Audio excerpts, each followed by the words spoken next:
அனைவருக்கும் வணக்கம். அறுபடை வீடுகளில் 5 மலைப்பகுதிகளிலும் திருச்செந்தூர் கோவில் மட்டுமே கடற்கரையில் அமைஞ்சிருப்பது தனி சிறப்புக்குரிய ஒன்று. அது மட்டும் இல்லாமல் திருச்செந்தூர் முருகப்பெருமான் கோவில் பற்றி பல அறிந்திராத தகவலை பற்றி தான் இன்றைக்கி நாம் இந்த வீடியோவில் தெரிஞ்சுக்க போகிறோம். திருச்செந்தூர் முருகனுக்கு தீபாராதனை காட்டும்போது நடந்த ஒரு அரிய வீடியோ காட்சி சமூக வலைத்தளங்களில் அதிக அளவில் பகிரப்பட்டு வருது. அந்த வீடியோ காட்சி தான் இப்போ நாம் இந்த வீடியோவில் பார்த்துட்ருக்கோம். உங்களுக்கு திருச்செந்தூர் முருகன் பிடிக்கும் அப்படின்னா திருச்செந்தூர் முருகனுக்கு அரோகர் அப்படின்னு சொல்லிட்டு மறக்காமல் கமெண்ட் பண்ணுங்கள். கட்டாயம் உங்களுக்கு முருகப்பெருமானின் அருள் கிடைக்கும். படையெடுத்து செல்லும் படை வீரர்கள் தங்கும் இடம்தான் படை வீடு. அதன்படி சூரபத்மனை வதம் செய்வதற்காக தளபதி வீரபாகு உள்ளிட்ட படை வீரர்கள் தங்கியிருந்த இடம்தான் திருச்செந்தூர். சூரபத்மன் என்னும் அரக்கனை ஐப்பசி மாதம் வளர்ப்பிறை சஷ்டி என்று தனது வைரவேல் கொண்டு வதம் செய்த தினம் கந்த சஷ்டி விழா சூரசம்காரம் என வெகு விமர்சையாக அழைக்கப்படுறதாக சொல்லப்படுது. சூரபத்மனை வெற்றி கொண்டதால் இங்கு கோவில் கொண்ட முருகப்பெருமான் ஜெயந்திநாதர் என்று அழைக்கப்படுறதாக சொல்லப்படுது. அது மட்டும் இல்லாமல் இது பின்னால் மருவி செந்தில்நாதர் எனவும் ஆகியிருக்கு. இதுபோல இவ்வூர் ஜெயந்திபுரம் என்பதில் இருந்து திருச்செந்தூர் என்றதாயிருக்கு. சிலப்பதிகாரம் குறிப்புகளின்படி 2000 ஆண்டுகள் பழமையானதாக சொல்லப்படுது. இந்த இடம் முன்னர் திருச்சீர் அலைவாய் என்று அழைக்கப்பட்டது. முன்னுரையில் சொன்னது போலவே அறுபடை வீடுகளில் மலை மீது அமைந்திராத கோவில் இது மட்டும். திருச்செந்தூர் கோவில் ராஜகோபுரம் 9 அடுக்குகளையும் 150 அடி உயரமும் கொண்டிருக்கு. முருகனின் இடது கையில் தாமரை மற்றும் ஜடாமுடியோடு சிவயோகி போல காட்சியளிக்கிறார். முருகனின் பின்புறம் இடது சுவற்றில் முருகப்பெருமான் பூஜை செய்ததாக கூறப்படும் லிங்கம் ஒன்று இருக்கு. இதற்கு முதல்ல பூஜைகள் செய்த பின்னர் முருகப்பெருமானுக்கு பூஜைகள் செய்கிறதாக சொல்லப்படுது. சூரனை வதம் செய்த முருகன் 4 கைகளுடன் சிவபூஜை செய்து ஜடாமுடியுடன் தவ கோலத்தில் இருக்காரு. அவரின் தவத்தை கலைத்துவிடக்கூடாது என்பதற்காக அவருக்கென்று தனி பிரகாரம் கிடையாது. மூலவர் தெற்கு திசை நோக்கி இருக்கிறதாக சொல்லப்படுது. கந்தசஷ்டி விழாவின் கடைசி நாளில் தங்கள் ஊர் பெண்கள் தெய்வானையை திருமணம் செய்வதற்காகவும் போர் முடிந்து முருகனின் விக்கிரத்தை குறைக்கும் விதமாக முருகன் மீது மஞ்சள் திருநீற்று விளையாடுவாங்க.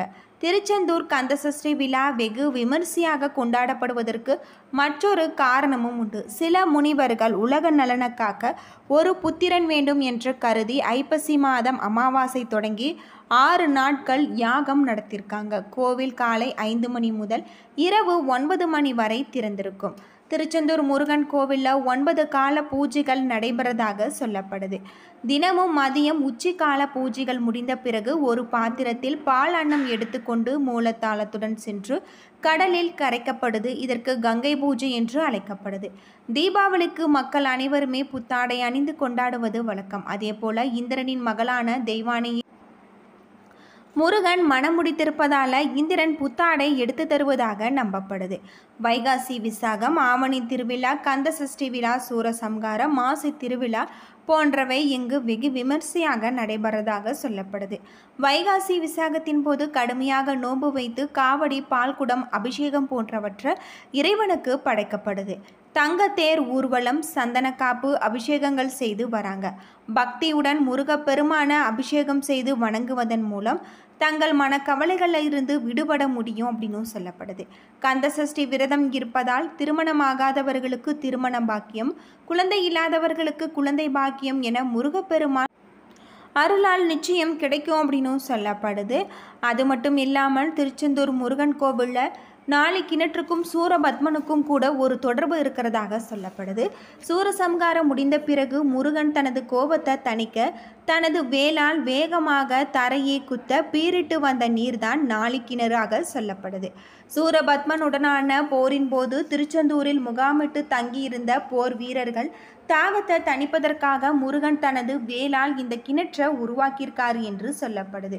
கடல் பரப்பளவை விட கீழே இருக்கக்கூடிய இந்த 4 கிணற்றில் ஊறும் நீர் கடல் மண்ணினால் வடிகட்டப்பட்டு உவர்ப்பு நீக்கி இருக்கிறதாகவும் சொல்லப்படுது.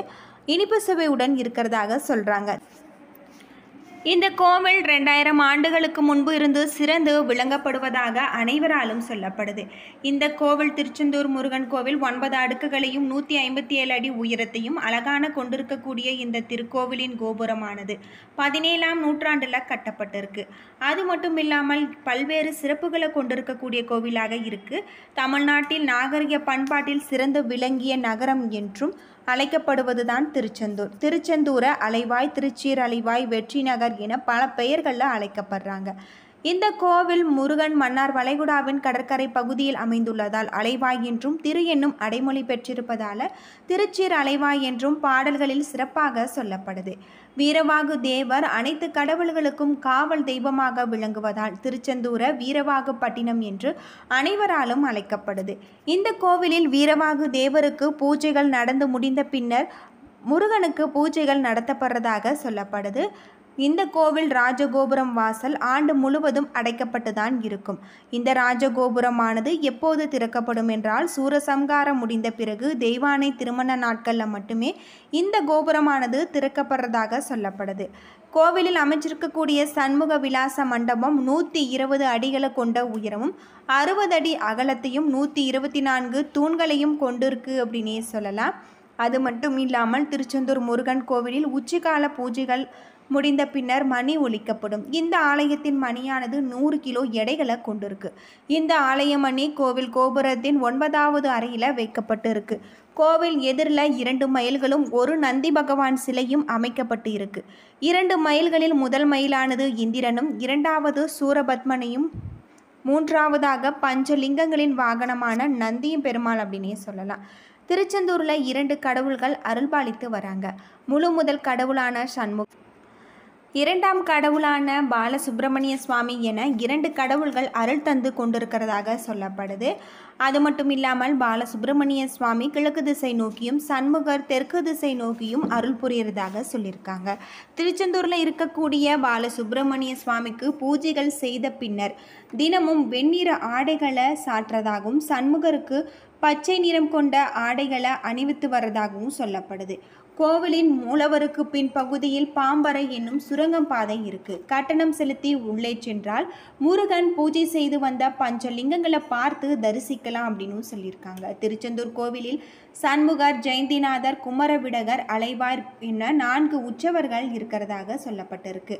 உச்சிக்கால பூஜைகள் முடிந்த பின்னர் ஒரு பாத்திரத்தில் பால் உணவு எடுத்துக்கொண்டு மூலத்தாளத்துடன் திருச்செந்தூர் முருகன் அமைஞ்சிருக்கக்கூடிய கடற்கரையில் இந்த பால் அன்னத்தினை கரைத்து விடுவாங்க. இதற்கு கங்கா பூஜை என அழைக்கப்படுறதாக சொல்லப்படுது. முருகனுக்கு தினமும் படைக்கப்படும் உணவுகள் அப்படின்னு பார்த்தா சிறுபருப்பு கஞ்சி, பால்கோவா, வடை, சர்க்கரை பொங்கல், கற்கண்டு பொரி, அதிரசம், அப்பம், தினைமாவு போன்ற உணவுகள் மிகவும் பிடித்தமான ஒன்று. இதனை வைத்து தினமும் முருகனுக்கு பூஜை செய்து வராங்க. குறிப்பாக இரவு நேரங்களில் முருகனுக்கு பால், சுக்கு வெந்நீர் மட்டுமே வைத்து பூஜை செய்கிறதாக சொல்லப்படுது. கோவிலில் தங்கத்தேரில் அருங்கோண வடிவில் முருகன் சிலை வைக்கப்பட்டு இருக்கும். இந்த திருச்செந்தூரானது ஆதி காலத்தில் மணற்குன்றுகள் உடையதாக அமைஞ்சிருக்கு. இந்த மணற்குன்றுகள் நாளடைவில் ஆலயத்தின் பிரகாரமாக மாறிவிட்டது. கோவிலின் வடக்கு பகுதியின் அருகில் மணற்குன்றுகள் மதிலாக தோற்றமளிக்கிறதாக சொல்லப்பட்டிருக்கு.